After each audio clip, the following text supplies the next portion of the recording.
our next step, we're going to add a little more texture to our background using Photoshop brushes.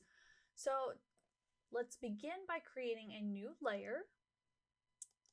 And I'm going to drag this layer down between my shape and my watercolor texture because I want this texture to sit on top of that watercolor. The first thing I'm going to do is grab a B for brush, and then I'm going to come up here to my brushes and go to the drop down directly next to it. Now, why would I want to do that? So I can choose a different brush, but the brush that I want is not going to be in any of these collections. I'm going to actually bring in my own brushes. So to load brushes from outside of Photoshop, which is also an amazing resource, you can find brushes anywhere on the internet for just about anything you can think of. I'm going to click on the little cog up here, and I'm going to tell Photoshop to import brushes. I like to call this the hidden menu. This is where Photoshop hides all the good stuff. So I'm going to import my brushes, and I have a couple of brush sets that were in my starter documents. So if I go to my Impossible C brushes, I'm going to double click here. I can see I have Grubby Grunge elements and McBad watercolor. So I'm going to click on this. It's an ABR file. That's a Photoshop proprietary brush file. And I'm going to click open.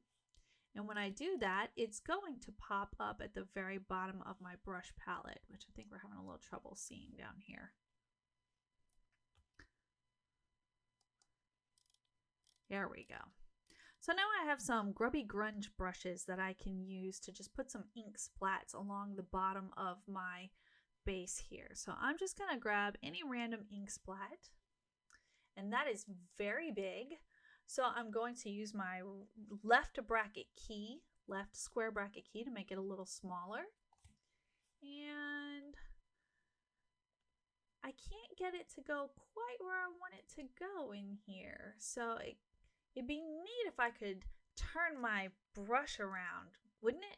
Well, we can. So I'm going to come back up here to my brush picker, and right here where this little compass is, I can turn my brush around.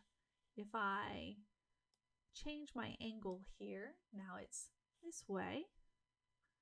I'm going to come back. I want it to be at like this 45-degree angle so it matches the angle of my. There we go. I like that. And I'm just going to come out here and click. And I'm just going to throw a little bit right there. Well, I don't like that. I'm going to Control Z. That's the fun part about brushes. You just can experiment and have some fun with them. I like that one. Let's see. And then I'm going to, let's see if there's one that's a little bit more of a splat. Oh, here we go. It's a nice one. I'm going to use my left square bracket key, make it a little bit smaller. And I don't want all of it. I'm just going to put a little bit there. And let's turn this one as well. We're going to, but I'm going to turn it the other direction a little bit more this way. There we go. Now it's very harsh. That black is super harsh. So I am going to back off the opacity just a little bit to let a little bit of that blue come through. And here's the beauty of it. If you don't like it, you can always trash this layer. You can grab E for eraser and clean it up a little bit. Let's see, yeah, I don't really like this side over here, so we're just gonna erase that out a little bit.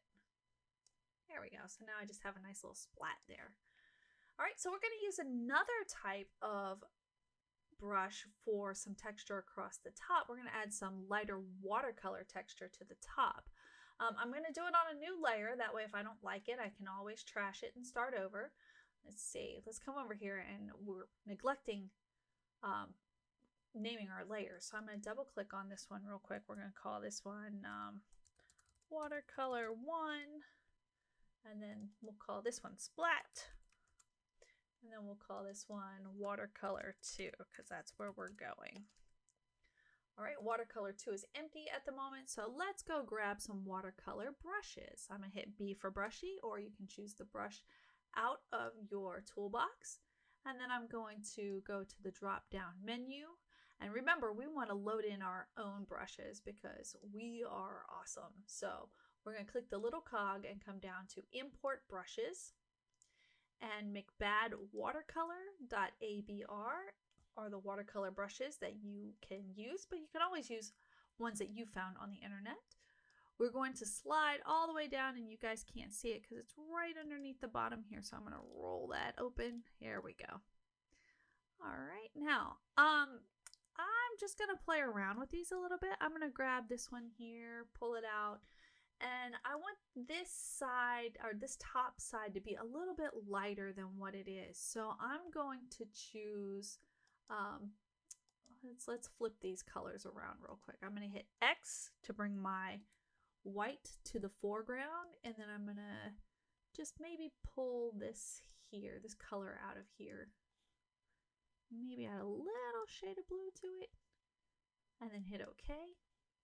All right, and now I'm just going to stamp with that watercolor brush. I don't like how small that is, so I'm going to Control Z.